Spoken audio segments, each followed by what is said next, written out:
All right. We are back, episode 22 of the Sports Card Nation podcast. I am John Newman here in Syracuse, New York.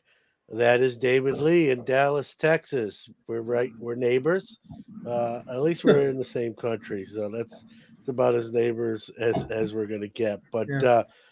both our teams, we have this in common. Both our favorite teams are spectators like us. But we're doing our picks. He won the championship in the regular season.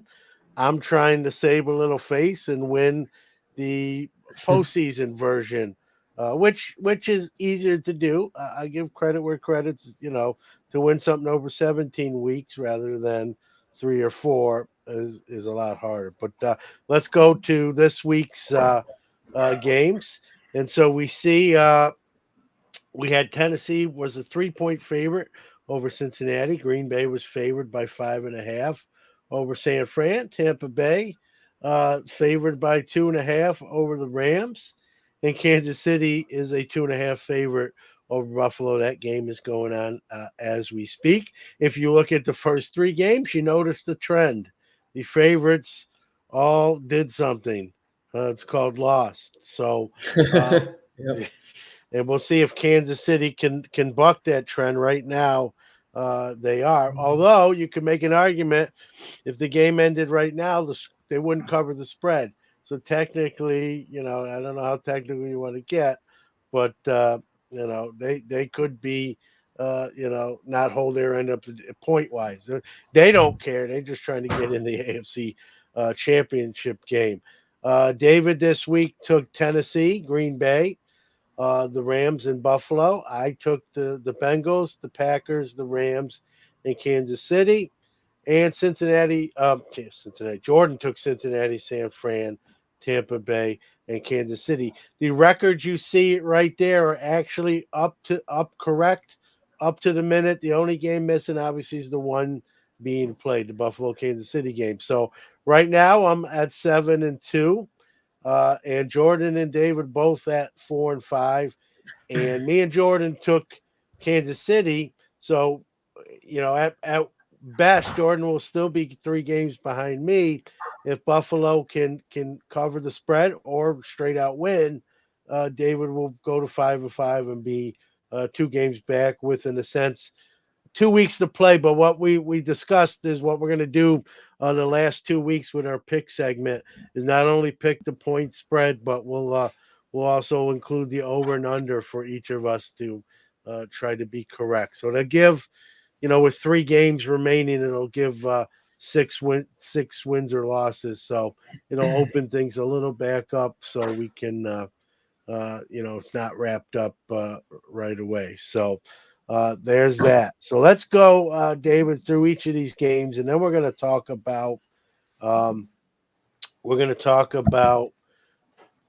what happened in the game, and to the advancing team, what they need to either continue to do or clean up. Let's go in the order that the games took place in, starting with the Bengals yesterday. Last second field goal beat the Titans 19-16. I've said this, the Bengals, when I saw that point spread come out, I get it, but I'm like, people are still not really giving this team credit yet, and they continue to win. Now the thing is, they're going to face either a Buffalo or Kansas City team that's can put points up on the board. And so they're going to have, I think, a little more difficult time in this next game, no matter which of these teams they face. But you can also say, well, defensively, they might, the Bengals might be able to put up more points against maybe these kind of defenses too. Might be a shootout type game. I think there'll be an underdog in either case, whoever wins the game that's going on now. But again, it's hard to really pick against this team. Joe Burrow, I'm going to pat myself a little bit on the back here, David. When coming out of college and when he got drafted, I just said there's something about this kid. I know I Mm-hmm. used the comparison, on my other podcast, sports. I said I see a little. I'm not comparing him to him or saying he's going to have a career like him, but I see a little Brady in him. He just seems to get it done, make things happen, knows how to win. And again, I'm not calling him Tom Brady. I'm just saying that he's got that it factor, and I think this postseason has proven that. And you know, Titans. Derrick Henry returns. I didn't know if that was a good or bad thing. Sometimes you get used to a rhythm without someone as good as they are, arguably the best running back in the game. And when you bring him back, you got to kind of get him accustomed to game speed again and in the flow of your offense again. Reintroduce him. Sometimes doing that in the playoffs isn't always, I don't want to say the right thing, but it's not always as seamless. I don't know if that was a factor in Mm-hmm. this loss at all. Tannehill, I think the biggest factor for the Titans in the loss was Ryan Tannehill and three picks. Tannehill, when he's bad, and Yeah. when he's good, he's pretty good. And bad Tannehill showed up to the stadium, I hate to blame one guy, but if you throw three picks, it's very hard to overcome that. I don't care who you're playing. And so the Titans, who were favorite, not moving on. Your thoughts on either what I said or the game itself? Yeah, like with this game, I thought it would be a pretty close game, but I thought the Titans would win that type of game. Like throughout the game, I just kind of thought that this is the Titans game. Like this is kind of playing into their hands. They're going to want to grind it out with Derrick Henry and Foreman. In a close game. I certainly didn't think that if it would have been a shootout, I would have given that to the Bengals. If you'd have told me this game's going to be a shootout, I would have said, well, Joe Burrow is going to gonna outduel Ryan Tannehill. Even with AJ Brown and Jones, and that's just kind of what we've seen late from the Bengals. Burrow had that string of just two games where he threw for like 900 yards.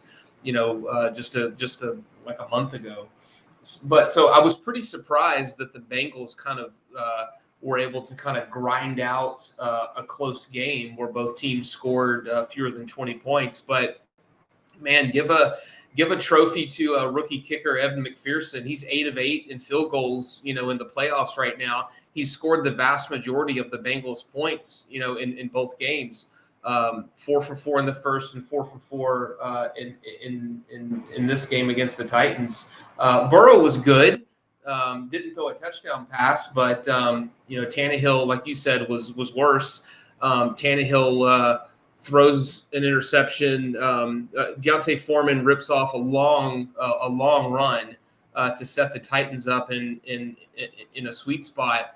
And the very next play, Tannehill throws the ball. The defender bats it up in the air and picks it off. So he just kind of ruins that long run. And the Bengals were able to keep Derrick Henry from what he does best, and that's he's almost impossible to stop when he gets going. He's like a juggernaut. In the longest run that Derrick Henry ripped off was 9 yards. So yeah, you're right. Maybe some of that was sticking him in a playoff atmosphere. Maybe he was a little cold. I don't know.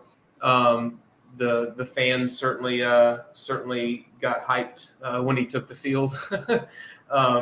But yeah, and credit to the Bengals defense. There's a lot of talk about the Bengals offense, and rightly so. I think they're one of the. If I was any other AFC team, I would be pretty scared to face that Bengals offense. But credit the Bengals defense for holding the Titans to 16 points at home, and not allowing Derrick Henry to rip off one of his juggernaut runs. That didn't happen. And yeah, Tannehill was bad.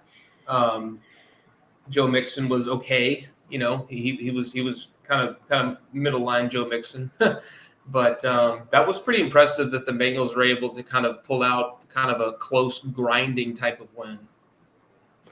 And they were Yeah, the worst team in the league 2 years ago. Let's point that yeah. out too. Well, that gives me hope as a Steeler fan with a bad team. Same division too.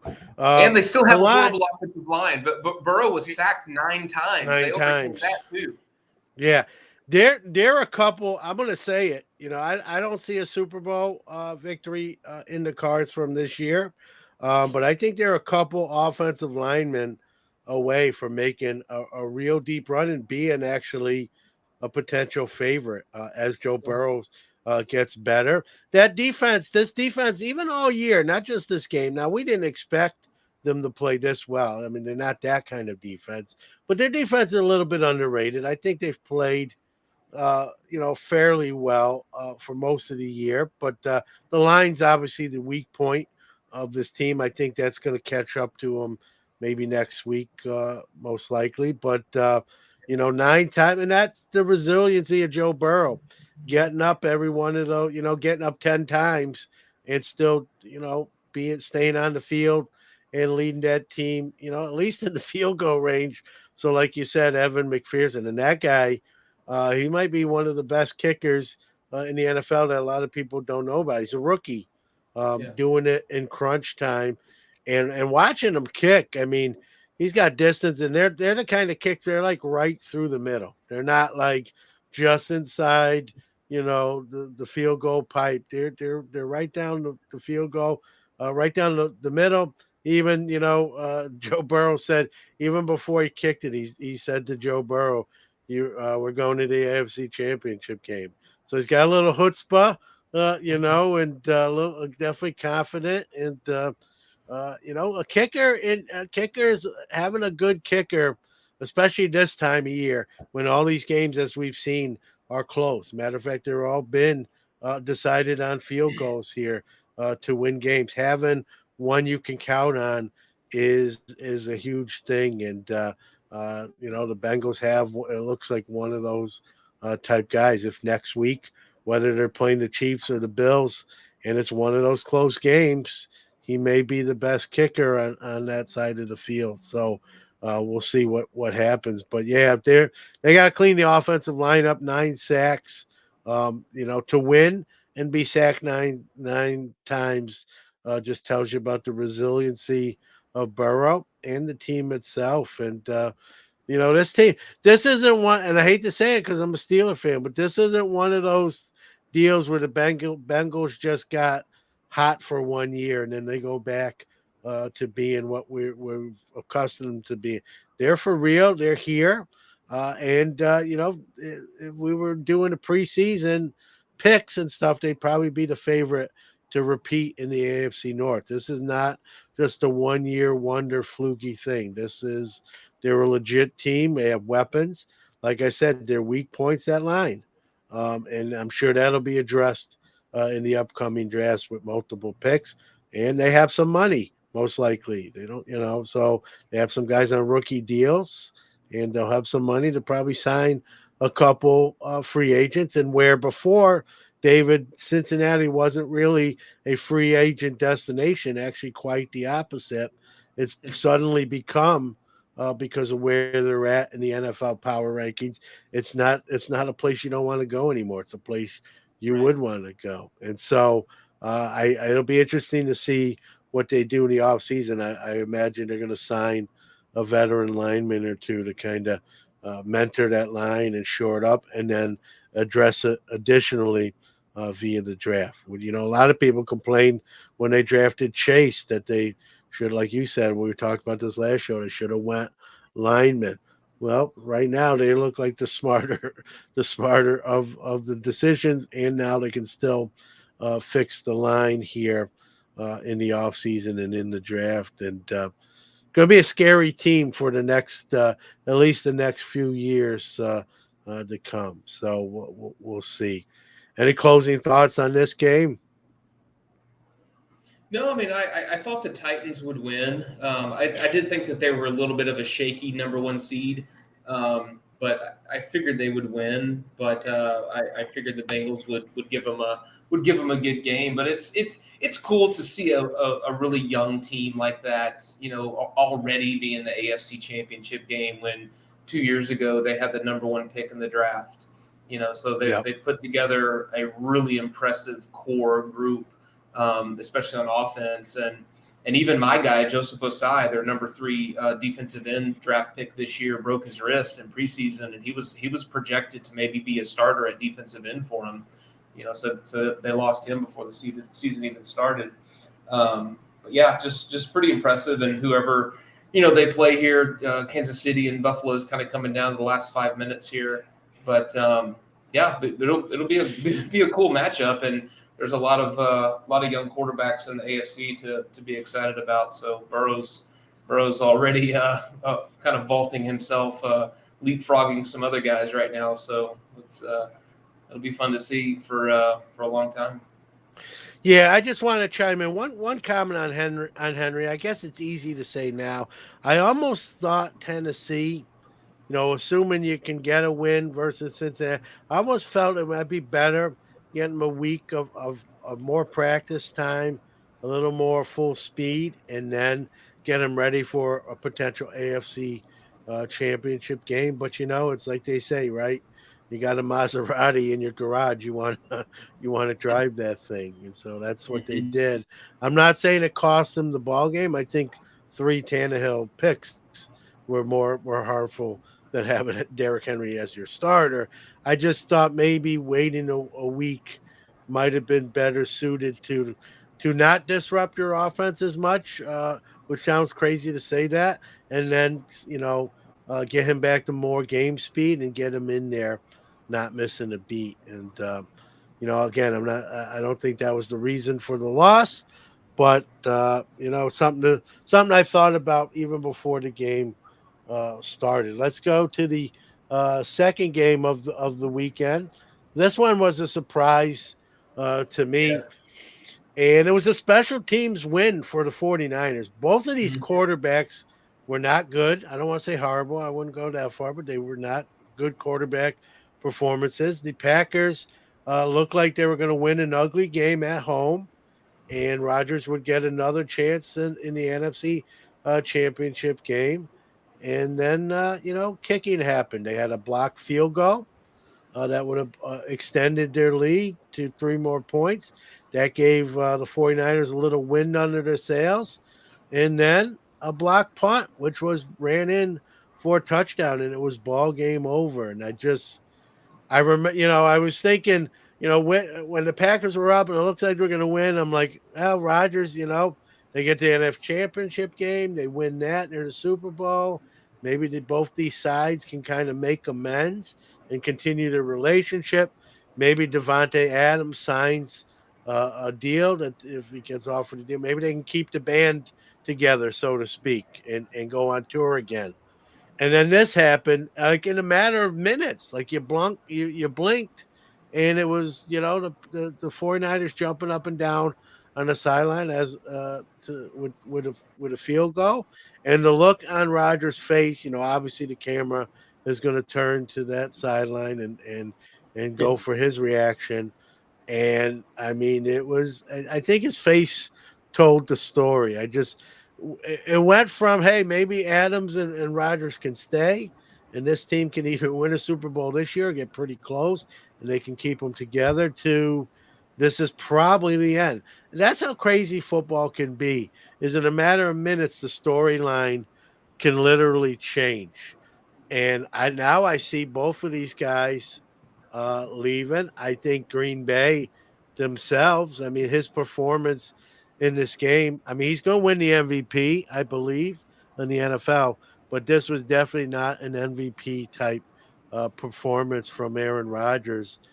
Again, I'm not blaming the loss solely on him. I think the special teams let them down, but I think the Packers, let's be real. Aaron Rodgers on the field is a great quarterback. Aaron Rodgers off the field can be a distraction. He's on the McAfee show every week. He's holding his foot up to the camera. He's making some controversial comments, drawing a lot of attention to himself. I don't think the Packers are that kind of organization. I don't think they like that, and I think this, I don't think they're in love with Jordan Love anymore either.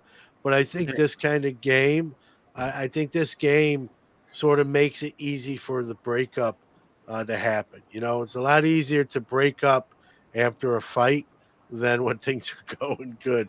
So I think, and again, we don't know. Stranger things have happened, but I just think both. I think both companies are sort of tired of each other, and I think they're going to go separate ways. I don't know where that is. I don't know what the Packers do if they go ahead and just say, "Hey, let's give Love a chance at least to start," kind of like what Philly is doing with Jalen Hurts, and then it looks like he might not be that guy, and then they'll have to figure something out. But not a good performance. Jimmy G did not play well. I mean, nothing about this game makes me, I'd make right now the Rams the favorite over the 49ers. I just don't think that offense, even with Debo, I don't think they're going to be able to match firepower with Stafford, Cup, Yeah. even Odell Beckham. I know we pick on him a lot. He's playing a little bit better. They got Cam Akers back.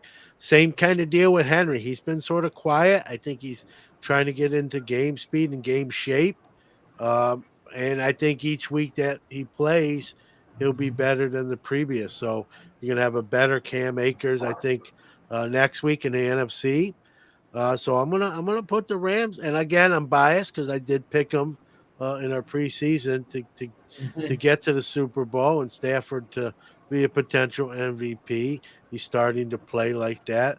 He's got I think 19 postseason touchdowns this year, uh, and I think he's going to break the record next week or tie it. And so I think the Rams are for real. I think they even played a little sloppy today. They had that game in the bag. We'll talk about that here in a minute. I don't want to get ahead. But I just think this going back to this 49ers Packer, it was an ugly, really sort of a boring game. Not a bunch of great play. A little weather involved, not terrible. It is Green Bay. We've got to expect some snow. But I don't have uh, Jimmy G sort of that kind of game manager mode type quarterback, where Matt Stafford can change the game quick based on what he does, and I think that's where the difference is going to be. And I was shocked. When I was making my picks, this was the game. I tell you the truth, David. I felt the most strongest picking the Packers. I thought this was going to be like a 27-13 type Packers win at home. Everything was Mm-hmm. Jimmy G never played in a game below 30 degrees. This is a first for him. He's got two injuries. He's got a wrist injury. He's got now a shoulder injury. He's been known to throw that pick that opens the door up for the other team. I just saw that kind of game, and both quarterbacks again didn't play well, and it came down to special teams, and Green Bay kind of gacked one up at the end. So I don't know. Somebody will look at this game and say, did San Fran win it or did Green Bay lose it? Which one was more? And I hate to say it. I don't like to take anything away from San Fran. They had the most points at the end when the clock went zero. But I think it was a more of a Green Bay sort of kind of gacking up. Even though they played bad, it was really their game to win. And they sort of, field goal block, punt block, touchdown, game winning field goal, game over. And the look on the faces on the sideline, they were in shock, I think, as much as anyone else. Your thoughts on this game? Yeah, pretty much all agree there. Thought, well, first of all, second of three games this weekend that ended in a game-winning walk-off field goal. So that was some were a little more high scoring. This one was super low scoring, but thought it was interesting that the team from California beat Green Bay, Wisconsin team in the snow. So it's like if you're a Green Bay fan and it starts snowing, you just got to start thinking like, oh yeah, this is our game, this is our atmosphere, and even kind of keeping it close. But yeah, you're right. San Francisco did kind of need that blocked punt return for a touchdown to get their only touchdown. I was looking at just kind of their whole offensive production.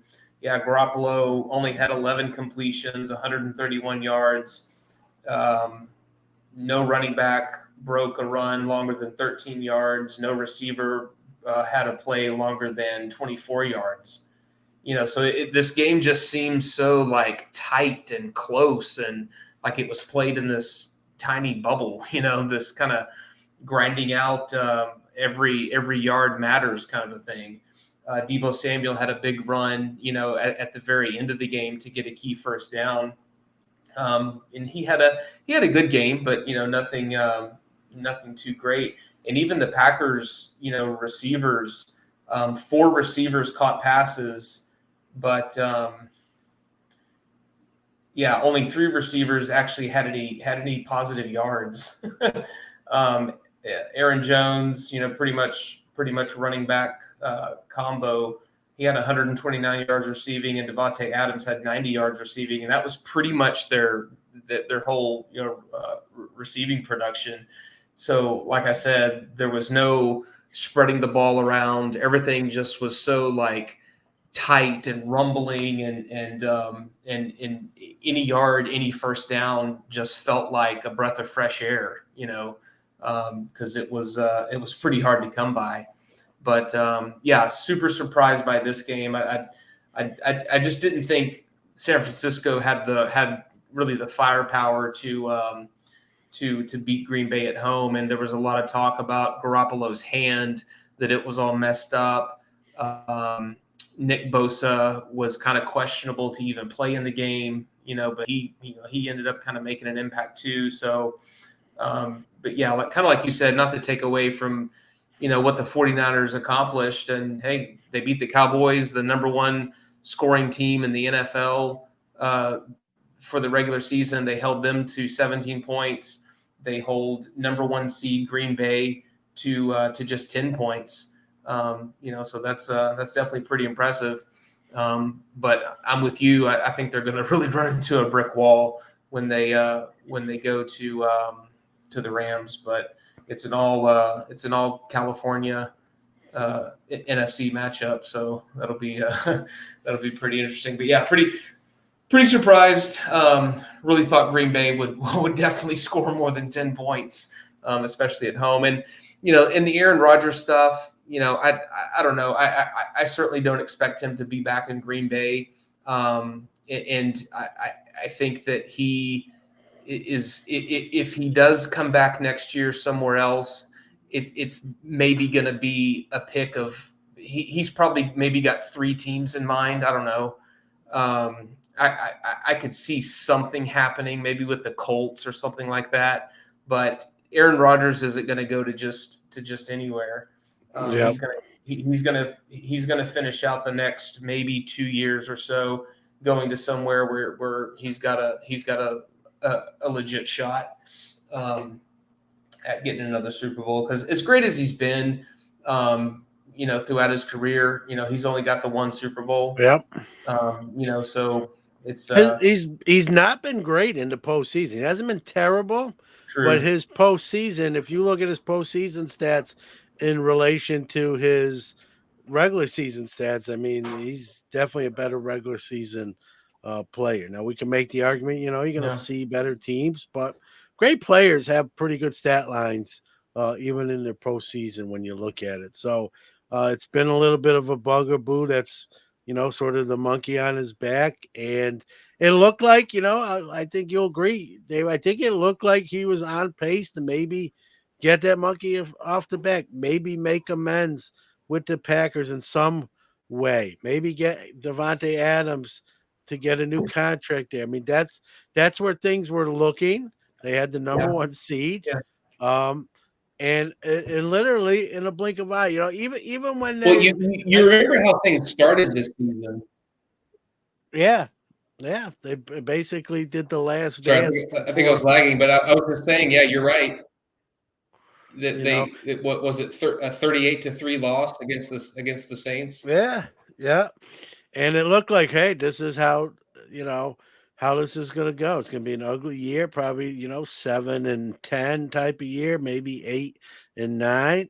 Then, Rodgers had an incredible year. They won, got the number one seed. And even in this game, wasn't pretty, but you're like, they're going to win an ugly game and they're going to get that bad game out of their system and still win. Maybe win in the NFC Championship game, get to the Super Bowl, and go to the table and bury the hatchet and extend for 2 years, keep Devontae and keep that window open for 2 more years. Maybe let Aaron be part of the process with the GM about who they sign and who they draft for the last 2 years of his career. That's where it was That's where it was looking. And literally 2 block kicks and the divorce papers came back out. Like they were getting put away in the drawer, near the shredder, and then the game, Mhm. the last 4 minutes of the game happened. 2 block kicks, and that those papers came back out ready to be served. And I think the divorce is going to happen. I don't know where Rodgers is going to go. As much as I pick on him, uh, this Kansas City Buffalo game's nuts. Sorry to but as much as Yeah, I pick on, as much as I pick on Aaron Rodgers, and he's not really a great dude. He's a great quarterback. I mean, this was a bad game. You know, Mhm. Personally speaking, I take him in Pittsburgh in a heartbeat without even thinking. I'll deal with all the off the field garbage. I'll trade that off for 2 years in Pittsburgh, if you will. But like you said, here's the thing. Mhm. I don't know if Pittsburgh's going to be a destination site for him. I think, like you said, I think he's going to be real selective. He wants to go to a team he might be the difference whether they get to the Super Bowl or not. Like you mentioned, one team, the Colts, who are a pretty good team, that may be a quarterback away. I'd like to think Pittsburgh's a quarterback away, but I think there's a little more holes than just that. So I'd be surprised he goes there, but again, you never know. I don't know. I can wish for sure, but yeah, I don't. It's going to be an interesting offseason. It usually is in the age of free agency and drama and guys that don't want to be somewhere anymore. And if Rodgers goes, they're going to probably go in a little bit of a rebuild, and I think they're not going to offer Devontae Adams. So could be interesting times in Green Bay, and just a matter of 2 block kicks, the whole Mhm. perplexion and perspective can change. That's how football is such a fine line that it can go from everything looks like we're on pace to stay together, and then in the blink of an eye, it's over again. So the 49ers defense, one last thing before we move to the next game. 49ers defense, I got to give props. They're winning these ball games for them, keeping these low scores. Like you said, kept a high powered Dallas offense to 17 points. One was a defensive score, if I'm not mistaken. So for Dallas. So Yeah, you can yeah. even say that's not on San Fran's defense. It is Mhm. what it is. So this defense is playing really good. It's going to really have to come up big against the Rams next week because I don't know if they can match offenses.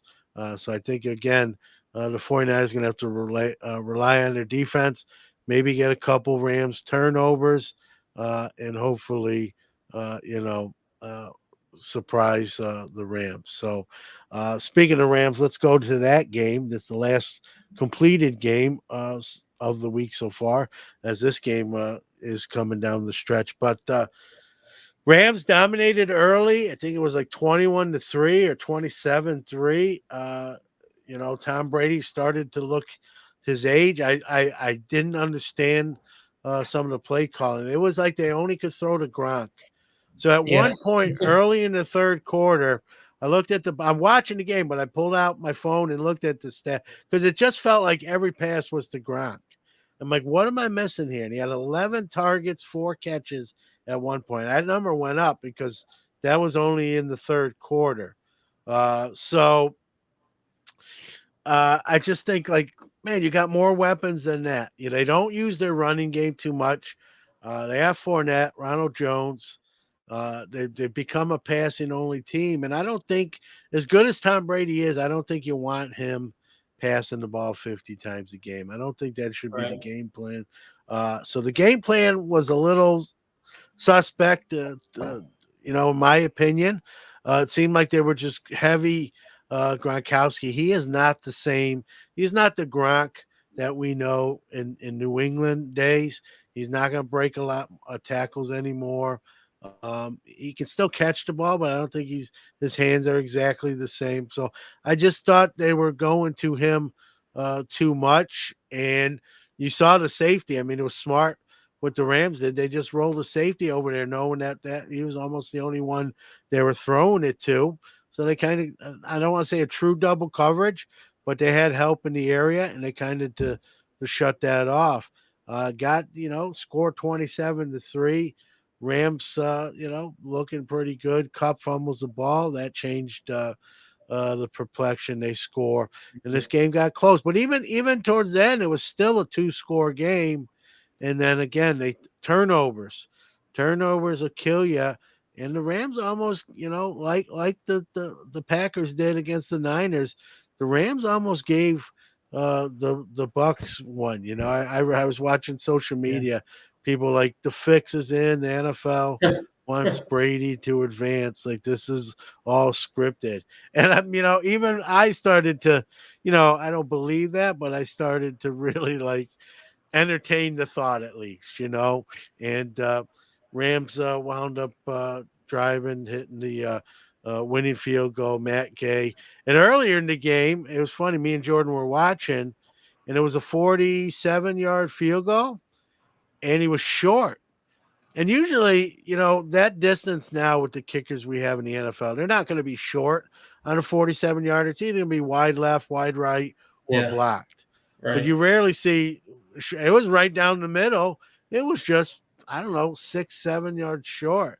And me and Jordan looked at each other like, wow, an NFL kicker missed a 47 that short. What's going on? He redeemed himself, obviously, here at the end of this game. But crazy, wild game. I'll let you. I agree. I was saying the same thing. Are you kidding me? Too. But I'll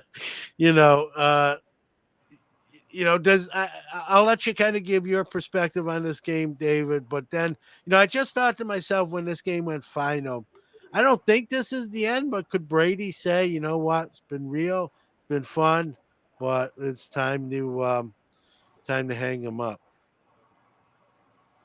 Yeah, that's kind of the big two storylines I think out of this game, is that Tom Brady is not going to be in his 11th Super Bowl, and had he made this Super Bowl, he would have played in 50 or 20% of all Super Bowls if he would have made it into this one. But no, a non Tom Brady Super Bowl. But then you've got Stafford, who before coming to the Rams was 0-3 in his career in the postseason, three one and done games. So he moves on to the NFC Championship game. So that's pretty cool. Veterans, but yeah, totally agree with what you said earlier about not wanting Tom Brady to have to pass the ball 54 times. That's pretty ridiculous. And you talked about Gronk's targets. So 11 targets for Gronk. Evans had 16 targets with 8 catches. Yeah, that was late. That was late. Yeah. It was super frustrating early on for him and Brady, but then he had that long touchdown pass late. It was like a 50-yarder, and then you take that, so that's 50% targets. So 27 targets total to Evans and Gronk. That's a lot, man. That's a lot. We saw, I think, Rodgers throw like 26 passes total. So yeah, that targets those. They got Fournette in the game, through the air. He had like 50 something yards rushing and about 50 something yards passing. So he kind of was a factor. But yeah, that was that was one of those games where the Rams really tried to come up with some creative ways to give it away. That was they really tried to kind of keep Tampa Bay and keep giving Tom Brady some chances. But again, close game, third walk off field goal win of the weekend. So, but yeah, I mean and Cooper Kupp, you mentioned his fumble too, but he was an absolute monster Yeah. in the game. He had a long touchdown catch and run of his own. Yeah, and the He long he catch played at a the end, the set yeah up the winning field goal. Like, I yeah don't know how the defender got beat. That's the one thing you couldn't do at that time, and they did it. So I don't know, how that happens, but Cup is that good. I mean, he's done it all year. He's done it most of his career, although this year's yeah. his career year. But yeah, crazy game. I mean, what do you think? Going back to Brady, not to make it all about Brady, but with his resume, we got to talk about him. You think there's any chance he just says, it's time, or I think if they would have won the Super Bowl, or if they would have got to the Super Bowl, that would have been maybe a possible storyline. I don't know if he wants this to be his last game. Do you think he announced? Do you think he does something like this where he just announces next year is going to be his last year, no matter what, regardless of how it ends? Maybe sort of doing that before the season, so sort of rally the troops, like let's go out with a Super Bowl, win it, because this is my hmm last year, no matter what. That's what I think happens. I think he just says next year is it, kind of has a farewell tour. I think even when he goes to opponents' stadiums on the road, there'll be some tributes and that sort of thing, maybe gifts. Not that he needs them, he can buy his own, but guys like that sort of thing, to have a little bit of an ego. That's what I think happens. I think he just says next year will be it, regardless of outcomes. And I'd be shocked if he ends it on that note, but who knows? From what yeah I hear, just Giselle has a lot of say in what he does. So we'll see. But I mean, how do you see it? Yeah, I don't think that was his last game. I could see him kind of announcing kind of my final season farewell tour thing, but he led the league in completions, attempts. He led the league in passing yards, touchdowns. So it's not like he's just struggling to make it. It's not like he's so completely beaten up at the end of the year that he can you know, uh, barely lace him up out there. He threw the ball 54 times, today. Um, Yeah. like I said, like you said, you don't want to have him throw it, but and it's not like he's in a situation to where he's doesn't have a super good path to another Super Bowl. I mean, they were super close again. Um, and if he's always talked about having fun. He's always talked about when I stop having fun. So, that it's going to be up to that too. But when you put together a really impressive season, defending your Super Bowl title and lead the entire league in passing, in pretty much every stat that matters. When you're 44, if he's still having fun, I definitely think he'll be back. But yeah, You, I could you, see your scenario of him doing like a little farewell season. Well, then you hear other things, David, where he said he'd love to play until like he's almost 50, but I don't know if that's him saying it like tongue in cheek or if it's Yeah, a realistic thing. I don't think it's a realistic thing. The one thing I noticed in this game, the Rams got to him between yeah, sacks and hurries. He was knocked down. Not, he's kind of customarily the guy that sort of uh slides down or just gives himself up. He took some shots today Hmm. that he normally doesn't do. And I just, again, I remember thinking like, does he want, how long does he want to do this for? As good as he is, today wasn't a great game, but not terrible either. So I don't know. If I had to guess, and I could be wrong, dude could play to he's probably 49 if he wanted to. But I think at some point, I just see him, whether that's next year or the year after, just saying that the upcoming season is going to be my last one. I spoke to my family, my kids, my wife Giselle, and as much as I still got it. All good things must come to an end, and Yeah. so um, so maybe it'll be next year, maybe it'll be the year after. I don't really see him playing more than 2 years after this Mhm. year, 2 more seasons. But I guess if anyone can do it, it's him. Let's talk about a little bit about the game that's on as we're doing this Yeah, recording. this is What insane. it's insane. That's the word. You stole my word because it's the perfect word. This is like a Tecmo Bowl game. Teams have Yeah. to Well, score. You as you and I have been talking, there's been an entire football game's worth of content in yeah. action just since you and I have got on here. It looks like. First, Kansas City scores quick. It looks like they're going to win. Josh Allen drives them up the field. Gabriel Davis. How about Gabriel Davis's day? Yeah, It's he's not at the even game of over his yet. life. It looked like it was over. 8 catches, 208 yards, 4 touchdowns. Are all 4 of Josh Allen's touchdown passes to him. Stephon Diggs catches a huge 2-point conversion where it looked like they're going to be snuffed out. Allen rolling for his life evades pressure and finds Diggs literally on his tippy toes on the back line. Hits they convert on that. It looks like 13 seconds left or 15 seconds left. Right, they're celebrating. They pan to Yeah. the box. There's the Pagula family for the Bills who own the Bills. They're hugging and high fiving, assuming like, hey, we're going to the AFC Championship game. And when they scored the first time, the Bills, they left 1 minute and 4 seconds or a Yeah. minute 15 for Kansas City. And I'm like, that's way too much time for Mahomes. And then they Hmm. scored. And I'm like, that's not enough time for Buffalo. Kansas City's going to pull this game out. Buffalo scores quick and they leave 15 seconds. I'm like, I don't think that's going to be as good as Mahomes and the Chiefs offense are. That's not going to be enough to kick a Right. tying field goal. And I don't know the coverage. If anyone's watching game, will go back and look at it.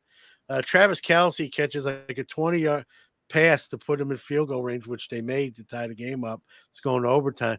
But I don't know what the defender was doing.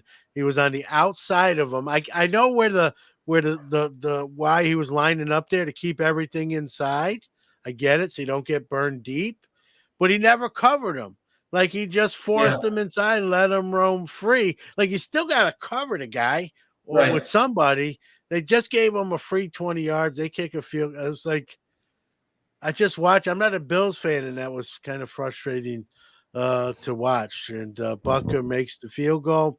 This game's tied at 36 and going to overtime. So just kind of to wrap it up, I know we're not going to stay on the recording just for the game, but we got the Rams and 49ers in the NFC side. Obviously, I'm going to lean the Rams. They were kind of my preseason pick. Uh, I mean, the 49ers defense is playing lights out, but I don't know if that's going to be enough. Maybe Jimmy G's due for a good game. Maybe it happens and the magic continues for them. But I'm going to go with the Rams as the early favorite.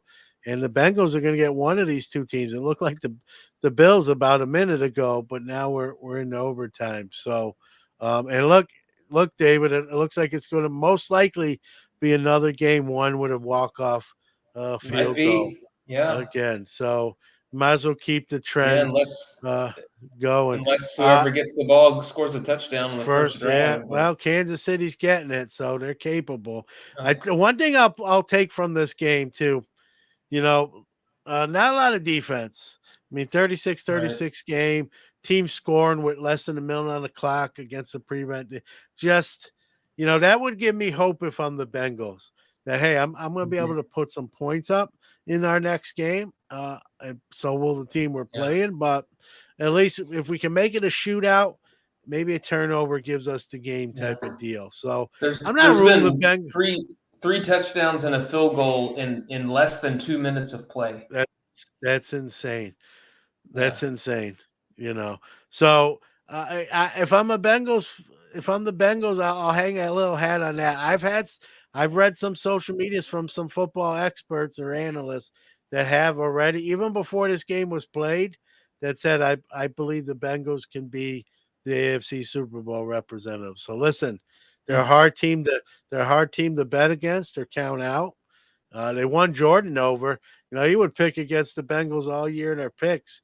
And if you look at his picks at the beginning of the show, he took them this week like I did. So I think he's coming around. I think, he always likes to say Joe Burrow's no great shakes. I think he's starting to see what I've been trying to convince him of. So we'll see. But, man, crazy weekend of football. Kansas City's moving the ball, just picked up a first down. What Buffalo's got to do, worst case scenario, is not give up the 6 points and lose the game and give themselves a crack at it. But man, talk about like Tecmo Bowl scoring. Just guys like catching the ball and going untouched to the end zone. So that's gonna be Bo fun. Jackson and that's Bo Jackson and Joe Montana and Jerry Rice all in the same game from Tecmo Super Bowl. Yeah. And I think we're going to have two good championship weekend games. I hope, anyway. Although if anything, somebody might say we've had all the close ones. Maybe we'll get two blowouts. So I don't know. I don't know. The game starts out 0-0. But man, I'm someone asked me who you're rooting for in this game right now. I'm here in Syracuse. My Steelers have a lot of friends that are Bills fans. For their sake, the 4 Super Bowl losses literally in a row. That's tough. It'd be nice to see him kind of get back and maybe erase some of the pain, But I don't know. Kansas City's driving again, so it could go from celebration to, desperation and feeling low because I don't know if, like you said, touchdown, game's over. You don't get the ball back. So, all right. So we're on these Six Pack Coverage Network. You can catch the show after the fact there on YouTube. We're live on Sunday nights, usually at 9:30 for the regular season. But we've gone to 9 o'clock at least during the postseason to get on a little earlier and get off a little early. I think we'll stick to that mode next week. Someone asked me last year, we actually went live after the Super Bowl, and I don't think we're going to do that this case, but we'll be doing some off-season shows, maybe not every Sunday, but on a busier, heavier news cycle week in the NFL, we'll pop on and kind of cover some of the hot topics in the game. So it was just me and David Lee tonight, and Jordan not available, but that's okay. And I guess we'll see you. We'll see you next Sunday. We'll get an idea of our Super Bowl matchup. All right. Thanks, everybody. We'll see you in a week.